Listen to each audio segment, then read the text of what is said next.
Halo teman-teman, bertemu kembali dengan saya Ibu Meriani atau Ibu Mei. Pada sesi ini kita akan membahas topik akuntansi aset tak berwujud. Setelah mempelajari materi ini, teman-teman diharapkan dapat menjelaskan contoh aset tak berwujud dalam kehidupan sehari-hari, menjelaskan aset tak berwujud dalam perusahaan, menjelaskan pengertian akuntansi aset tak berwujud menurut para pakar, menjelaskan akuntansi aset tak berwujud dengan bahasa sendiri. Aset tak berwujud adalah harta tak terlihat, tak berwujud yang memberikan manfaat. Contoh aset tak berwujud dalam kehidupan sehari-hari, kesehatan dengan kesehatan dapat membuat manusia beraktivitas dengan baik. Kecerdasan dengan kecerdasan dapat membuat manusia berpikir dengan baik. Keimanan dengan keimanan dapat membuat manusia berperilaku dengan baik.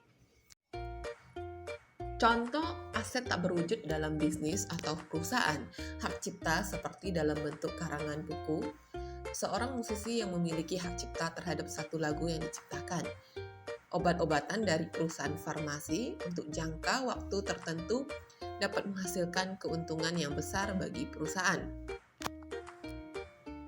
Semua contoh-contoh di atas menurut Kiso disebut sebagai aset tak berwujud. Definisi aset tak berwujud menurut para ahli sebagai berikut.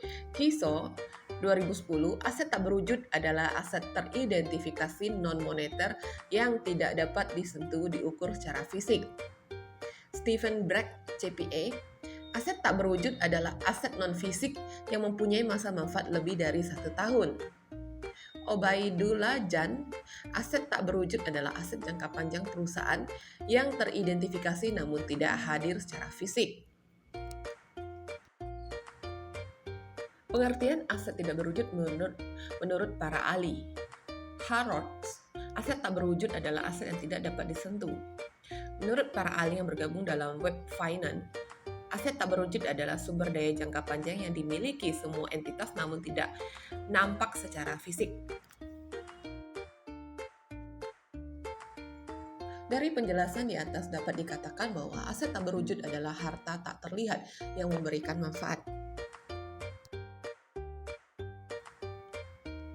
Penilaian pengukuran aset tak berwujud dinilai diukur sesuai dengan harga perolehannya.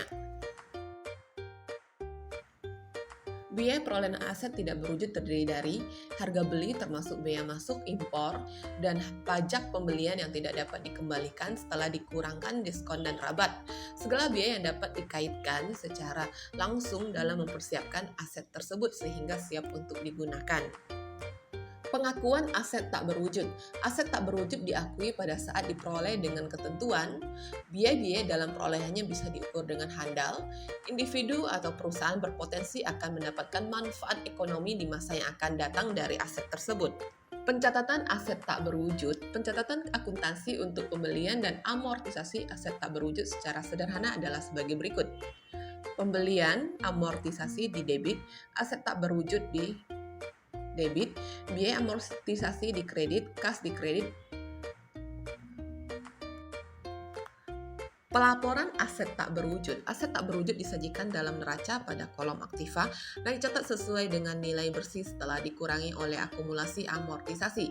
Jadi dapat dikatakan akuntansi aset tak berwujud adalah proses pencatatan, pengakuan, pengukuran, dan pelaporan atas harta tak berwujud yang memberikan manfaat. Referensi diambil dari Jeffrey Wegan 2015 Financial Accounting IFRS Edition. Demikian video ini teman-teman, semoga bermanfaat. Sampai ketemu di video berikutnya. Sampai jumpa.